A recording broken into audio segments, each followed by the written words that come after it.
Shalom, selamat pagi Bapak Ibu, Saudara yang dikasihi Tuhan Yesus Kristus. Puji Tuhan, pagi hari ini kita akan bersama-sama merenungkan firman Tuhan. Mari kita berdoa. Bapa di surga, terima kasih buat kebaikan kemurahan Tuhan yang memberkati dan memelihara hidup kami, sehingga pagi hari ini kami boleh bangun dan melihat kemurahan Tuhan. Sebentar Tuhan, kami akan membaca dan merenungkan firman Tuhan. Tuhan berkati kami dalam nama Tuhan Yesus Kristus.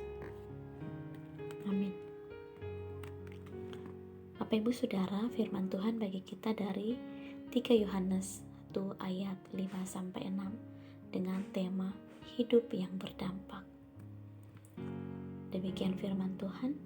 Saudaraku yang kekasih, engkau bertindak sebagai orang percaya di mana engkau berbuat segala sesuatu untuk saudara-saudara, sekalipun mereka adalah orang-orang asing.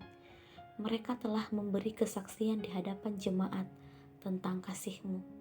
Baik benar perbuatanmu jikalau engkau menolong mereka dalam perjalanan mereka dengan suatu cara yang berkenan kepada Allah. Saudara, setiap orang memiliki potensi mempengaruhi orang lain di sekitarnya. Pengaruh tersebut bisa positif maupun negatif. Orang yang membawa pengaruh positif kita sebut sebagai motivator atau inspirator, di mana keberadaannya mampu memotivasi orang lain, mengikuti jejaknya, atau menjadi inspirasi bagi orang lain. Sementara orang yang membawa pengaruh negatif atau buruk terhadap orang lain biasanya disebut provokator. Ia memprovokasi orang lain untuk melakukan tindakan yang negatif. Saudara, tidak ada hidup yang lebih indah dari hidup yang menjadi berkat bagi orang lain. Hidup yang seperti ini akan menjadikan hidupnya memiliki dampak yang baik bagi sekitarnya. Hal inilah yang harus kita miliki dan dimiliki oleh setiap orang Kristen dimanapun dia hadir. Bagaimanakah caranya agar hidup kita memiliki hidup yang berdampak?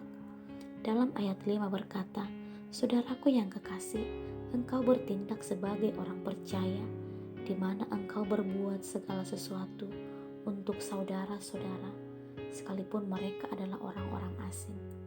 Hidup yang berdampak hanya akan bisa kita miliki kalau kita menjalani hidup itu didasari oleh iman kita kepada Kristus. Dengan demikian, setiap tindakan dan perbuatan adalah wujud dari keyakinan kita kepada Kristus. Dan orang yang sungguh percaya kepada Kristus tidak akan pernah egois dan pilih kasih. Selanjutnya di dalam ayat yang ke-6 berkata, mereka telah memberi kesaksian di hadapan jemaat tentang kasih-Mu. Baik benar perbuatanmu jikalau engkau menolong mereka dalam perjalanan mereka dengan suatu cara yang berkenan kepada Allah. Saudara, kepekaan akan kebutuhan orang lain merupakan suatu prasyarat atau kalau ingin memiliki hidup yang berdampak.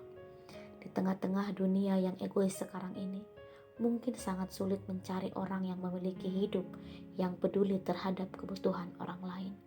Tetapi, sebagai orang percaya, kita harus terpanggil untuk tidak hanya memikirkan diri sendiri, tetapi kepentingan orang lain juga. Dunia ini tidak peduli siapa Anda dan apa yang Anda lakukan, tetapi seberapa Anda peduli terhadap mereka.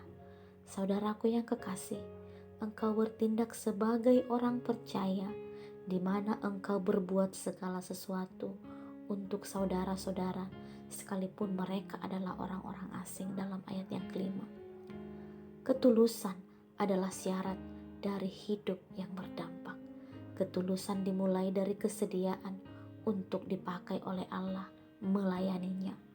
Ingatlah, melayani Tuhan adalah anugerah, bukan karena kemampuan kita. Kesadaran ini akan memampukan kita untuk melakukannya dengan tulus hati. Sekali lagi, ketulusan dimulai dari kesediaan untuk dipakai oleh Allah melayaninya. Amin. Demikian firman Tuhan. Kita berdoa. Tuhan, terima kasih untuk firman-Mu yang mengajar kami pagi hari ini, supaya sebagai orang percaya, hidup kami menjadi berkat bagi orang di sekitar kami. Tolong kami Tuhan, supaya apa yang kami lakukan boleh memberi dampak yang baik bagi orang di sekitar kami. Terima kasih Tuhan untuk firman-Mu, sertai kami sepanjang hari ini. Dalam nama Yesus Kristus. Amin. Selamat pagi, selamat beraktivitas.